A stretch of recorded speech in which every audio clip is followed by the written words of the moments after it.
আপনার লিখিত ডিমান্ডগুলো করেছি, সেগুলো আপনাদের কাছে প্রথম আমি বলে নিচ্ছি পয়েন্ট ওয়াইজ।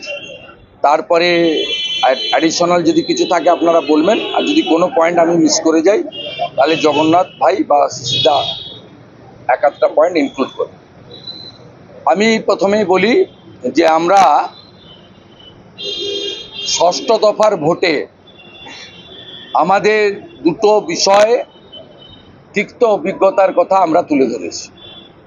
একটা হচ্ছে কোনো কেস না থাকা সত্ত্বেও, এফআইআর এ নাম না থাকা সত্ত্বেও মমতা ব্যানার্জির দলদাস হয়ে ওনার পাপোস কিছু পুলিশ, যেমন ধৃতিমান সরকারকে সরিয়ে দেওয়া হয়েছে কিন্তু পুলিশ লাইন থেকে সব করেছে।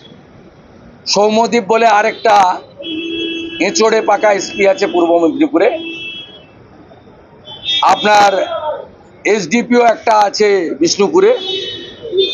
এরা খুব ওভার অ্যাক্ট করেছে। 50 জনের মতো ভারতীয় জনতা পার্টির পোলিং এজেন্ট এবং কার্যকর্তা, যাদের মধ্যে জেলার জিএসও আছে, তাদেরকে আটকানো হয়েছে। আর র্যান্ডাম অন্তত 300 বাড়িতে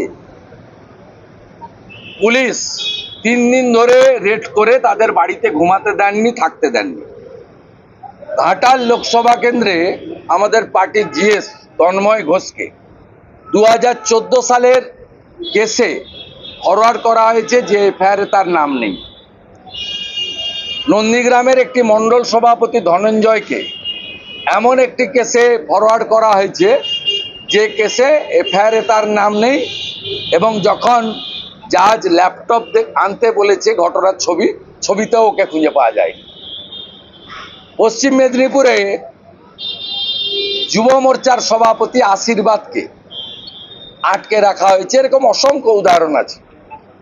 আমাদের কেশিয়াড়িতে এক জায়গায় কয়েকজন পোলিং এজেন্ট ছিলেন একটি স্কুলে, শিক্ষা মন্দিরে। সেখানে আইসি কেশিয়াড়ি বিশ্বজিৎ হালদার সেখান থেকে 12 জন পোলিং এজেন্টকে থানায় এনে বসিয়ে রেখেছেন, পরের দিন সন্ধ্যা 6টার পরে ছেড়েছেন। আমরা এখানে বলেছি 107 কাটলে কোর্টে গিয়ে সারেন্ডার করবে, কোর্ট থেকে জামিন নেবে, যা আমাদের সিআরপিসি আইপিসি আছে। মমতার পুলিশের জন্য আলাদা নিয়ম নেই দেশে। সেকেন্ড, 41-এ নোটিশ ছাড়া কাউকে ডাকার কোনো অধিকার কোনো ইনভেস্টিগেটিং অফিসার আইওদের নেই।